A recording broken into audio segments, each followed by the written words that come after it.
Më vrisni, nuk meritoj të jetoj.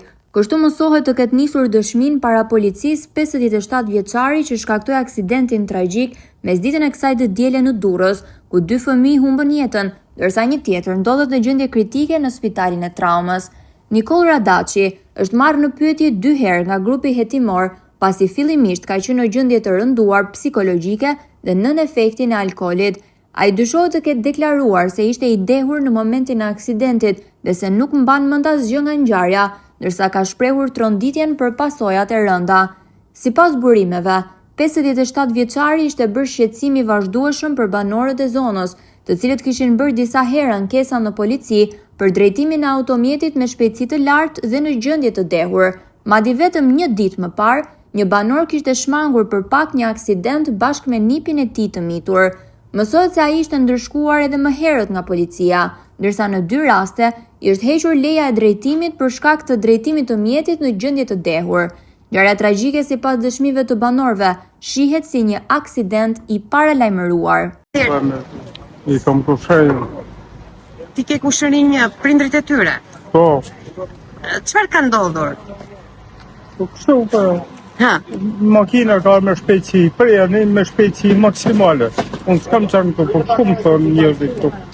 Ka me shpejtësi maksimale, i ka kapatit të të varë, i ka të pëtu të të qunat. Njani janë gëtë, unë i dhja në dekë. Tanë janë 8 vjesh, 10 vjesh. çfarë po bëni fëmijët? Por luezhin me top, shefe topin gjashtë atje. Shefe ki e ka vu policia topin për shefe për kontrol. E ka vu. Aha, E ka vu për është. Po të qatë bëjmë në teksirati. si ishte? Zonë këta, babë neve të ka një Itali, e ka të sma. 2 janë vlezër? Ata di shpis tjetër janë dhezër, që shtu ka shpi nëj qëtë si i ka vdek njani. Njani këti tjetër këti, ata di janë dhezër, njani ka shpetu, ma ata në që se shpetën, në Tiranë ka shku, në gjendet Tiranë. Janë E vlezër. jetë edhe televizori, në gjendet Tiranë ka shku, ata janë dhezër. Ki, vlaj vetë këtu në vetëm, ka që jam të lujt me fmitë.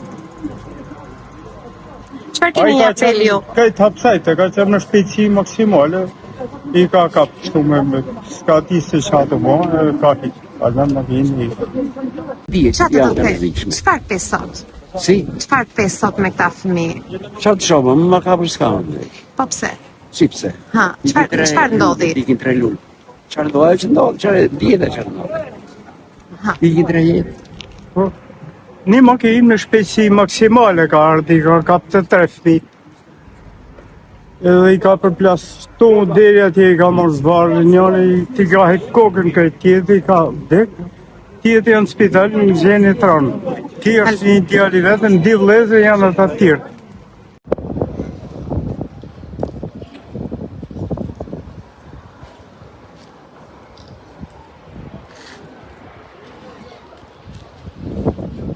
Veni banori Lagjes. Nga janë këtë fëmijët? Nga janë familjet e tyre që kanë ardhur këtu? Është na puka, njeri është na, të 2 janë aberatje të tjerë. 2 vlezërit. Po, të 2. Ai që është i plagosur edhe ai tjetri Po, që po. humbi jetën. A është e rrezikshme kjo rrugë për Është shumë, jo pak, po ikin se njerëz të tërbuar, ikin pa mend të kokë. Shkojnë pa mend të kokë. çfarë pat ju sot? Si jeni ndjer ju sot? Si jeni ju? Shumë keq. A ka dhimbje te banorët? A ka Ore, a jeni të lënduar, jeni të dhimbje dëshpëruar? kam unë në shpirt, zërë se janë fëmijët e mi. Që më keq nuk kam me. Ku ishin kalamaj? Çfarë po bënin? Po këtu nuk e kam para të, po, kur pash njerëzit ju afruan erdha dhe unë. Aha. Ja kaq ka qenë. Qeshtë. Masakër. Si ishin? Çfarë të thanë? Që të thanë, ja, kaloj me shpejtësia, dhe i mori, i vuri në taj makinës. Pide njeri pa shenjë trup edhe kokën ja mori e ndau në vete. Njeri gjithë në zorë, prej paru. Ja, kjo është. S'kam keq. Banorët thonë se të aksidentuarit janë 2 vëllezër me origjinë nga Berati dhe kushëriri i tyre i ardhur nga Puka. Njëri nga vëllezërit dhe kushëriri i tyre mbetën të vdekur në vend nga përplasja fatale e automjetit që drejtohej nga Nikol Radaçi, ndërsa vllai tjetër është plagosur rënd dhe ndodhet në spitalin e traumës.